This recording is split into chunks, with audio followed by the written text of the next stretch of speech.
mind. I know that this is all, as what does Hyman Roth say in The Godfather, this is the business we've chosen. Yeah. But by the same token, sometimes it does get personal. But it really did seem like Chris Christie disliked you. Could be. I hope not. I don't dislike him.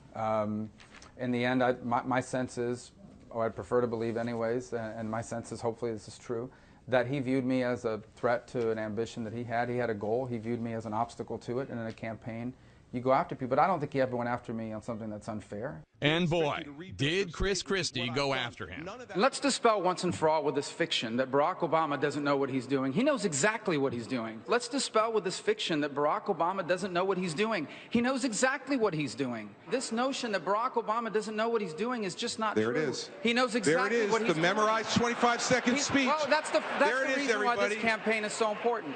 What was going through your mind when Christie said that? Yeah, it was a mistake because I knew he would come at me, and he had a little bit in an earlier debate. And I had made the decision going into that debate, and in hindsight it was a mistake. And that was, Chris is going to attack me. I mean, I knew what the polls were. He wasn't doing well in New Hampshire. He might be gone by Tuesday, depending on how the election went. And I didn't see any benefit to me in getting into a long... I didn't want the story of the debate to be Rubio and Christie slug it out in ugly debate back and forth. So my strategy was, you know what, kind of address it at the front end and then just kind of pivot to your core message. Because the argument he was making is I had no background, no experience, I'd never done anything. And my point was, Barack Obama, people say he doesn't know what he's doing. I believe he knows what he's doing. I mean, he is deliberately changing these things about our government and his role in our society in order to achieve an outcome that he wants.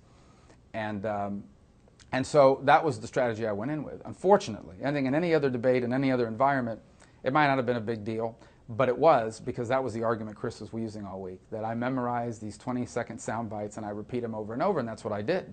And so it walked right into that trap, and there was a fundamental argument being made against me by Chris Christie that largely being picked up in the media. I think voters at his town halls were hearing this as well, that Rubio's just reading something somebody wrote for him. They wrote him this piece of paper, he's memorized it, and he's just going to say it over and over again.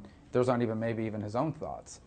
And I could have answered the question the same way I did, but used different words, and the outcome would have been different. It was a mistake. I mean, I didn't handle that. You mean you should have taken him directly? Well, I think the easiest thing in hindsight, I had to do it over again. I just would have gone after him and attacked his record as I had done in a previous debate, and the headlines would have been Rubio and Christie go at it. And better headline. Oh, no doubt. Yeah, I think we would have had a better result in New Hampshire. I think we would have, and all the indications leading up to that night were that we would have. So it was a pivotal moment for that reason, and I admit that it was, and it was on me. I did not do well on Saturday night, so listen to this. That will never happen again. I don't think voters said, I'm not voting for him because I heard him say the same thing 4 times at a debate. Here's what it did do. It consumed the coverage for 72 hours leading into New Hampshire, and as a result, really hurt us there, and we finished in 5th. Had we finished in 2nd, I think we go into South Carolina with maybe a 4-person or 5-person race. Instead, Jeb was still in the race, Kasich was still in the race.